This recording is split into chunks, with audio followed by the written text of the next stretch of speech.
mengurangi modal. Iya, makanya kan kalau misalnya laba di laporan perubahan modal, kalau laba berarti menambah modal atau mengurangi modal? Udah, gampang kan? Berarti kalau pendapatan kita lebih besar daripada beban, ya udah tinggal totalnya menambah modal. Tapi kalau kebalikannya mengurangi modal. Oke? Ini termasuk laba Excel atau gitu? Itu nanti cara akun pencatatannya namanya metodologi. Oke. Nah, bentar, saya jelaskan dulu tentang siklus nanti. Ini harus hafal. Nggak usah hafal, harus mengerti. Nah, ini ya. Kalau hafal itu pasti gampang lupa, tapi kalau mengerti nggak mungkin lupa. Oke. Jadi ingat, awal kenapa kok kita ada akuntansi karena ada apa? Kita mencatat karena ada transaksi. Jadi pertama transaksi dulu. Setelah itu nyatetnya di buku jurnal yang kemarin debit sama kredit yang itu ya. Setelah itu masuk ke buku besar yang dikumpulkan per akun-akun. Habis itu bikin daftar saldo. Ini sudah Mbak lakuin semua belum? Sudah kan? Sebelum-sebelumnya sudah kan? Sudah pernah belajar semua kan? Di maksudnya enggak kan? Hah? Enggak, jadi di modul yang dipelajari kan sudah semua toh. Jadi bisa dibayangkan nggak? Pertama ada transaksi, terus habis transaksi apa? Jurnal, terus habis jurnal apa? Besar, habis besar. Lalu terus habis itu perlu penyelesaian. Oke. Nah, terakhir kan laporan keuangannya udah. Intinya semua alurnya sudah Mbak pelajari di modul 3 dari neraca lanjut itu loh. Emang kan kalau di neraca lanjut nggak ada jurnal, nggak ada buku besar, nggak ada transaksi kan langsung. Jadi mulai 1, 2, 3, 4 itu sudah ada di neraca lacur, tinggal diingat-ingat aja. Misalnya 3. Coba diulangin. Awal apa? Transaksi. Nggak boleh baca buku. Ya. Jalan coba. Transaksi.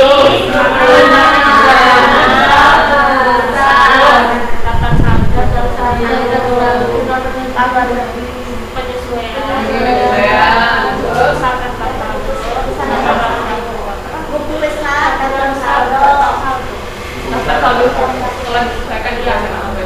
Itu di situ berarti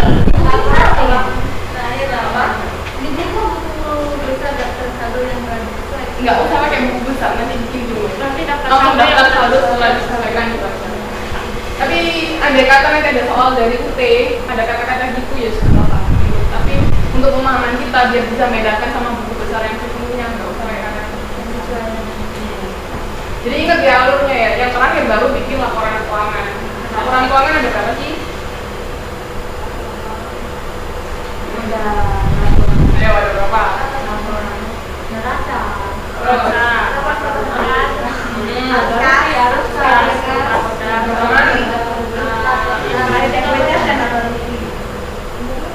Laporan perubahan modal, laporan keuangan. Terus yang terakhir?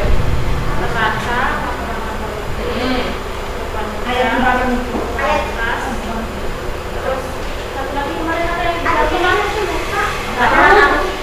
bukan, satu lagi ada pencatatan transaksi apa enggak? Apa? Ya Allah. Ayo.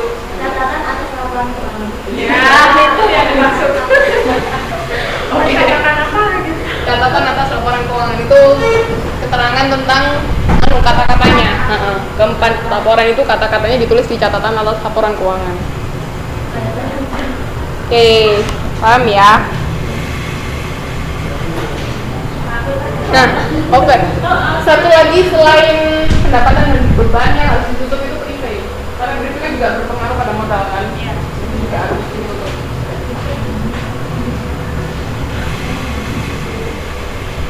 Kalau prepay mengurangi apa?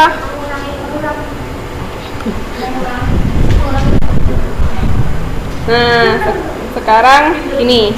Jadi langsung ya. Lihat ini jurnal penutupnya. Jadi kalau pendapatan kan akun normalnya di pendapatan akun normal di kredit. Berarti kalau ditutup harusnya di mana? Tinggal dibalik. Jadi pendapatannya yang awalnya di kredit kita masukkan di debit sini. Terus lawannya yang kreditnya kita namanya intisar laba rugi.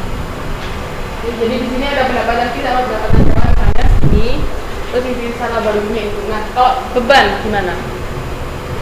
Beban akun normalnya di Beban. beban akun normalnya di Beban. berarti kalau ditutup di Kredit. akun lawannya. Lihat. Akun lawannya Sengaja. apa? Sengaja. Akun lawannya apa? Akun lawannya apa itu? Akun lawannya apa? Ayo, ada yang tahu? Akun lawannya apa? Akun lawan tadi. Dari kan tadi beban sewanya berarti dimasukin di kredit. Berarti dapatnya apa? Jadi kalau pendapatan pada apa? Laba rugi. Iya, ada. Sebelum laba rugi ada kata-kata. Wah, ingat kalau untuk menutup ada pasti ada kata-kata ikhtisar laba rugi. Jadi kalau misalnya lawannya pendapatan berarti kreditnya ikhtisar laba rugi. Kalau lawannya beban berarti debitnya ikhtisar laba rugi. Kalau privé juga gitu. Oh, privé sama modal. Jadi ini habis gini. Ini kan sudah ketemu kan ikhtisar laba ruginya. Kalau misalnya pendapatan lebih besar berarti kan laba. Makanya masuknya ke modal. Karena laba menambah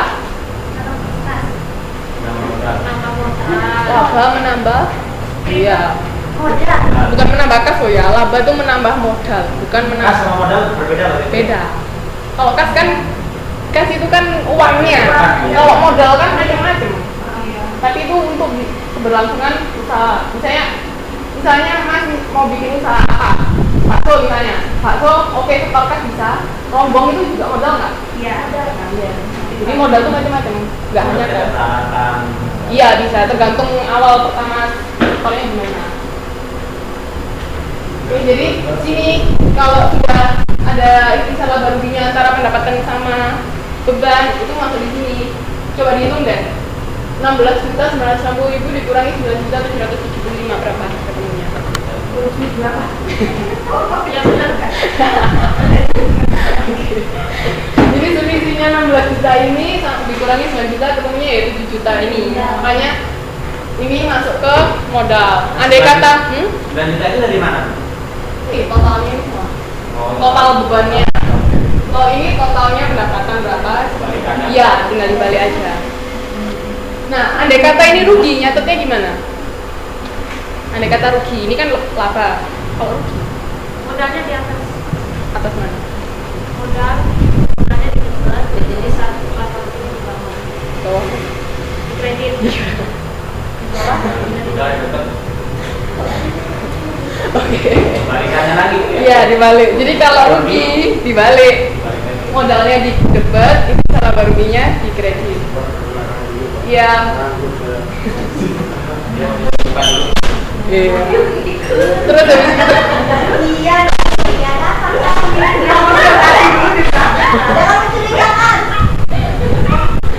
habis itu kalau privé kan mengurangi modal, otomatis modalnya di debit, privénya di kredit. Oke? Sampai sini ada yang mau ditanyakan? Mana?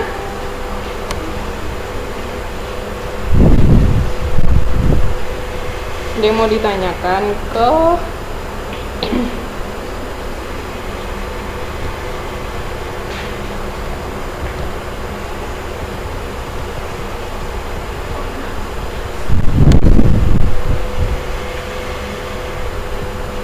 gimana?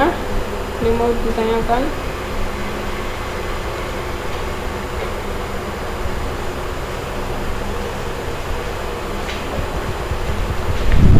Lihat di sini. Ini tadi saldo awal, daftar saldo modal Jerry cuma 15 juta. Lihat yang tadi kolom daftar saldo awal sebelum penyesuaian juga. Modal Jerry cuma 15 juta. Tapi setelah semuanya kita lakukan,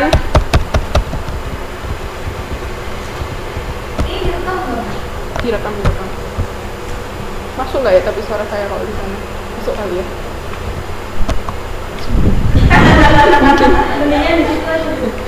Iya ya. Nggak enak kalau di sini terus kan. Nah di sini modal Jerry